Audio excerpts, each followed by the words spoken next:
लग्न ठरलंय म्हणून मुलाची चौकशी करण्यासाठी एक बाई गेली आहे त्यांच्या शेजाऱ्यांकडे. बघूया त्यांना काय माहिती मिळते. आणि ही धमाल चौकशी घेऊन येत आहेत निर्मितीतांच्या टीमचे विजय आणि राजश्री. ही मी आले माझ्या मुलीला मुलगा बघायला. ही मी आले भर दुपारी पुण्याच्या सोसायटीत पहिल्या तळावर येऊन पोचले. ही मी आले माझ्या मुलीला मुलगा बघायला येऊन पोचले. विकलेले विकलेले अच्छा अच्छा विकलेले. लेले कोणतरी आले लेले कोणतरी आले. काय विचित्र बेल आहे नाही. अरे बेल का वाजत नाहीये. काय लिहिले. दुसऱ्यांदा बेल वाजवायची असेल तर शेजारच्या पेटीत 1 रुपया टाका. काय भयंकर माणूस आहे हा. बापरे. खडखडे महाराज नेहमी म्हणतात जो डर गया समझो मर गया. खडखडे महाराज. लेले ओ लेले दरवाजा उघडा लेले. अरे दुपारची झोपड करतात उगीच शी बाबा. काय दामले इथं नाही राहत जा बाबा. अहो लेले लेले माझं फार महत्वाचं काम आहे. हो काय अहो ते तुमच्या मजल्यावर राहतात ना वरच्या मजल्यावर. दामले फार त्रास देतात तू आम्हाला. रोज बाल्कनीतलं उष्ट खरकट कचरा सगळं टाकतात ते आमच्या घरात येतं. त्यांची बायको तर इतके गुंतवळ टाकते की ते गोळा करून त्याचं गंगावन बनवून मी त्यांच्या बायकोला देऊन टाकणार आहे ते. या आता चला. अहो लेले काय ऐका ना. अहो त्यांच्या मुलाचं स्थळ माझ्या मुलीला सांगून आले. हो अरे वा काय सांगताय. घराशेजारी विहीर आहे ना. द्या ढकलून मुलीला. पण त्या दामलेंच्या मुलाशी लग्न लावू नका. काय करता. इतकी वाईट माणसं आहेत का ती. वाईट. या आत्या आत्या आत्या. हे काय खोली रिकामी आहे तुमची. ही पाहुण्यांकरता ही खोली. कशाला काही पाहिजे. तुमच्यासारखे पाहुणे येतात आमच्या सोफ्यावर बसतात मग सोफा झिजतो आमचा. उशा पांघरुणं खराब करतात धुवायला लागतात. ती टीव्ही लावतात बिल वाढतं आमचं. कशा करता ना. अरे पाहुण्यांनी कसं मुद्देसूद बोलायचं आणि निघायचं. बरोबर. अगदी बरोबर. धंडोळे महाराज सुद्धा हेच म्हणतात. इतना सन्नाटा क्यों है. असं काय म्हणतात ते. असं ते म्हणत ती खिडकी उघडी आहे वारं येत आहे त्यामुळे पंखा लावायची काही गरज नाहीये. तसाही वरती पण लावला नाहीच मी. अरे आज उकडत नाहीये ना. नाही नाही म्हणजे तुम्हाला तहान लागली नसेलच. आणि चहा काय घरनं पिऊन आला असेलच तुम्ही. चला पाहुणचार झाला. आता मुद्द्याचं बोला. ते दामले कसे आहेत. हो कंजूस. अत्यंत कंजूस असा माणूस जगात बघितलेला नाही मी. हो अगदी बरोबर म्हणाला. सरपटे महाराज सुद्धा हेच म्हणतात. इन कुत्तों के सामने मत नाचना. असं काय म्हणतात ते. हो बरं मला सांगा मिसेस दामले. त्या नाही नाचत कुत्र्यांसमोर. तेच कसं नाचतील त्या. नाही नाही मला त्यांच्या स्वभावाविषयी विचारायचं. कंजूस जसा नवरा तशी बायको रोज दारामध्ये उभी असते. आज काय अचानक दूध संपलं देता का वाटी भर. आज काय अचानक साखर संपली देता का वाटी भर. मागच्या महिन्यात आमच्याकडे कधी नव्हे ते 10 वर्षांनी श्रीखंडाचा भेद केला होता. 10 वर्षांनी. त्यांना कसं काय कळलं काय माहिती. ही बाई दारात उभी अचानक श्रीखंड संपलंय देता का वाटी भर. अचानक श्रीखंड कसं संपेल. माझी बायको येडपट जणू काही कर्णाची जत्रेत हरवलेली बहीणच. देते म्हणली तर ह्या बाईने वाट्याऐवजी कढई समोर धरली. हे अतिच झालं. पण मी काय ऐकून घेणार आहे का. त्या दिवसापासून रोज न चुकता त्यांच्या दुपारच्या जेवणाच्या वेळेला गप्पा मारायला म्हणून तिकडे जातो आणि मस्तपैकी जेवून घेतो दोन्ही वेळचं. अशा माणसाला असंच पाहिजे. आमच्या सोसायटीने सगळ्या फ्लॅट धारकांना आपापल्या आडनावाचे शिक्के करायला सांगितले होते. मी आपला प्रामाणिकपणाने माझ्या आडनावाचा ले असा शिक्का केला. फक्त ले. हो तोच 2दा मारायचा. ले ले काय झालं.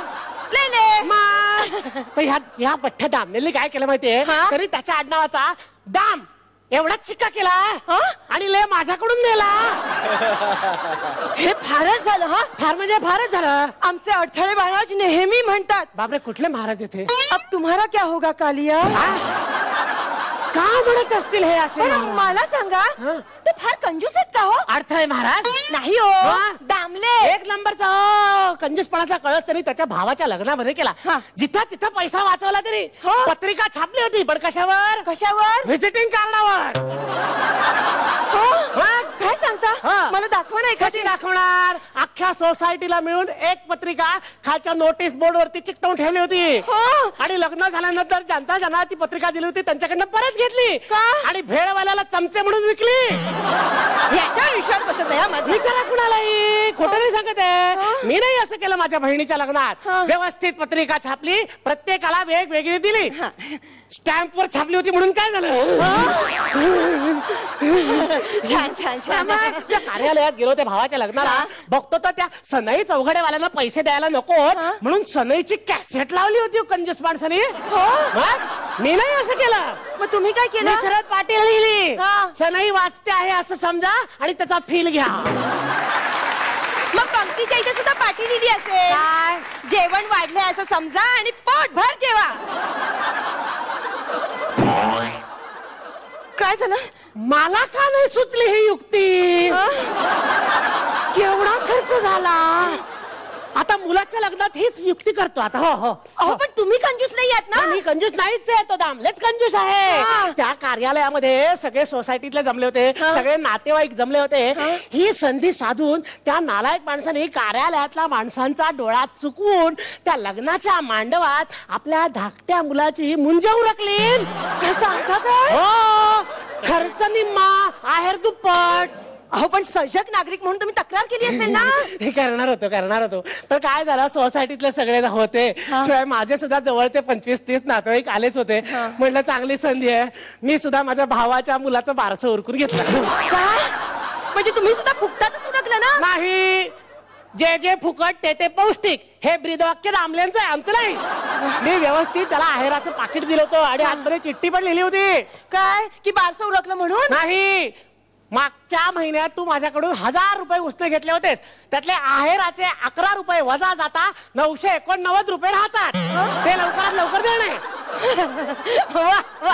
असंच पाहिजे त्यांना. पाणी पट्टी बुडवावी म्हणून त्यांनी स्वतःचे पाण्याचे नळ बंद करून टाकले आहेत हो. आणि आमच्याकडनं पाणी भरून वर देतो.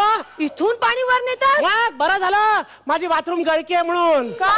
त्याची आंघोळ सुरू झाली की मी माझी आंघोळ त्याच पाण्यात उरकून घेतो. काय? हा, त्यांचं धुणं सुरू झालं की आमचं इकडे धुणं सुरू होतं मस्तपैकी. हे कंजूस कुटुंब दिवसातनं फक्त दुपारी 1 वेळेला जेवतात, रात्री उपाशीच राहतात. नाही म्हणजे त्याचं डाएट वगैरे असेल ना. कसलं आलंय डाएट वगैरे? हो, रेशन वाचवणं, दुसरं काय. आम्ही कसं 2 वेळा मस्तपैकी चापून चोपून जेवतो. फक्त एकच आहे, मी आधी जेवतो आणि माझी बायको नंतर जेवते. अगदी बरोबर. हो. 2 ताटं उष्टी कशाला करायची ना. हा झाला एक मुद्दा. हा. आणि दुसरा मुद्दा म्हणजे आमच्या दोघांच्या मध्ये एकच कवळी आहे. काय? असं आहे. बरं बरं मला सांगा, हा. दामल्यांचा मुलगा दिसायला वागायला कसा आहे? हा, सुरेख आहे, हो सुरेख सुरेख. उत्तम उत्तम मुलगा आहे, रुबाबदार आहे, मस्त बोलतो. अगदी मुली मरतात हो त्याच्यावरती. मग प्रॉब्लेम येतो काही काही वेळा. 2 प्रकरणं अंगाशी आली होती. काय? फार इथपर्यंत वगैरे झाला तो. काय सांगता काय? हो, माझ्या मुलाने मदत केली म्हणून वाचला तो. काय केलं तुमच्या मुलाने? काय नाही, त्याला अनुभव होता ना. कसला? हे आहे, काय करायचं काय नाही करायचं. हा? 4 वेळा असंच झालं होतं त्याच्या बाबतीत. गरीब बिचारा माझा मुलगा. आमचे चोचे महाराज नेहमी म्हणतात, चोचे? हो, लोहा गरम है मार दो हथोडा. अरे कुठले बाबा आणलेत ह्या बाईनी? तुम्हाला असे किती बाबा आहेत हो? नाही नाही, म्हणजे आध्यात्मिक बाबा किती आहेत तुम्हाला? अहो तसे बरेच आहेत हो. हा, हा. सगळ्यांचा आशीर्वाद आमच्या पाठीशी आहे. हो, आणि त्यांच्या पाठीशी सलीम जावेदचा आशीर्वाद आहे. असं कधी कधी काय काय होतं असं कसं कसं? नाही मला आणखीन एक प्रश्न विचारायचा काय, आहे. दामल्यांचा मुलगा म्हणजे काय नोकरी धंदा व्यवसाय करतो की व्यवस्थित, नाही? हो व्यवस्थित, उत्तम उत्तम नोकरी आहे, उत्तम कंपनी आहे. दरमहा 15,000 रुपये पगार मिळतो हो त्याला. हो काय? एक प्रॉब्लेम आहे, तिथं काही कामं वगैरे केली नाहीत ना तर ते नालायक माणसं हाकलून देतात. हो? हो, तुम्हाला कसं माहिती? माझा मुलगा तिथेच होता ना. गरीब बिचारा 1 वर्ष होता तिथे, फक्त 9 महिने कामाला गेला नाही तर काढून टाकलं यांनी. तर बसलाय घरात बिचारा, काय करायचं करत. मी तुम्हाला सरळ सांगू का, तुम्ही स्पष्टपणे या स्थळाला नकार द्या. हो, अगदी बरोबर म्हणाला. नकार द्या, नकार. नाही मी नकारच देणार आहे हा, त्यांना. नकार देऊ टाका. खरंच सांगते, असल्या कंजूस कुटुंबात मला माझी मुलगी अजिबात द्यायची नाहीये. बरं झालं मला तुम्ही सगळं काही सांगितलं. सामाजिक कार्य करता आज्ञाबद्दल. मला सुद्धा तुम्हाला एक गोष्ट सांगायची आहे. काय ते? अहो माझ्या मुलीसाठी दामल्यांच्या मुलाचं नाही, मग? तुमच्या मुलाचं स्थळ आलं होतं. काय? हो. कंजूषपणे कुणाला तरी एकालाच विचारत का सगळ्यांना विचारून टाकू? निर्मितीताई, विजय, तुझं बेरिंग अप्रतिम होतं. मला आज जरा 25 थोडे कमी वाटले आणि मला ते कळलं नाही ते बाबा का असं म्हणत होते. का त्यांच्यावर सलीम जावेदचा आशीर्वाद होता, मला काही म्हणजे त्याचं काही लिंक लागली नाही. मला ऍक्ट तुम्ही दोघांनी तुमचं काम चांगलंच केलं.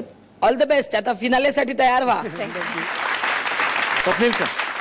आय कम्प्लिटली अग्री विथ ताई. मला असं वाटतं की तुमच्या दोघांचे परफॉर्मन्सेस खूप छान होते, पण ताई म्हणाली त्याप्रमाणे की तो जो टँजंट काढला होता ना तुम्ही स्क्रिप्टमध्ये, अमुक बाबा म्हणाले, तमुक बाबा म्हणाले, त्याचं काहीतरी कल्मिनेशन व्हायला पाहिजे होतं. कारण ना ते मस्त त्याचा ग्राफ वाढत होता. त्याच्यातला जो एक नॉनसेन्सिकल लॉजिक होतं की त्याला काही लॉजिकच नाही, रॅन्डम ती वेगवेगळ्या बाबांचं नाव घेते, त्याचा काहीतरी एक कन्क्लुजन आलं असतं ना तर तो बंपर फुटला असता. तो वाया झाला. पण अदरवाईज तुमच्या दोघांच्या परफॉर्मन्सेस बद्दल मला काहीच बोलायचं नाही, बिकॉज तुम्ही नेहमीच खूप सुंदर एनर्जी लावता, खूप छान परफॉर्म करता. God bless you. जीतू, मला या परफॉर्मन्समुळे एक जोक आठवला, तो सांगतो बरं का, परवानगी असेल तर. पुण्यामध्ये एक मिठाईवाले आहेत. तसं म्हणतात की पुण्यातल्या ज्या पाट्या असतात त्या बाबतीत लोक फार पर्टिक्युलर असतात पुण्यातली. तर त्या मिठाईवाल्यांच्या दुकानात एक पाटी होती की दुकान दुपारी 1 ते 4 बंद राहील. एकदा त्यांच्या दुकानाला भली मोठी आग लागली. आगीचे बंब बोलवले गेले आणि पुण्यातल्या ट्रॅफिकमधून वाट काढत काढत आगीचे बंब आले, दुकानासमोर पोहोचले. अग्निशामक दलाच्या लोकांनी ते पाईप जसं ते काढले, आता पाणी सुरू करून आग विझवणार इतक्यात ते बाहेर आले. त्यांनी शटर खाली घेतलं, म्हणले 1 वाजले दुकान बंद, 4 वाजता या म्हणा. मग दोघांनाही फिनालेसाठी मनापासून शुभेच्छा. तर वळूया मार्क्स कडे. फक्त स्वप्नील सर मार्क्स देणार आहेत, निर्मिती त्यांचे गुण राहणार आहेत गुलदस्त्यात. स्वप्नील सर 8 गुण, आधीचे 32, आताचे 8, एकूण 40 गुण. क्या बात है. तेव्हा उद्या एलिमिनेशन आहे पुढच्या सगळ्या प्रवासासाठी आणि फिनालेसाठी खूप साऱ्या शुभेच्छा.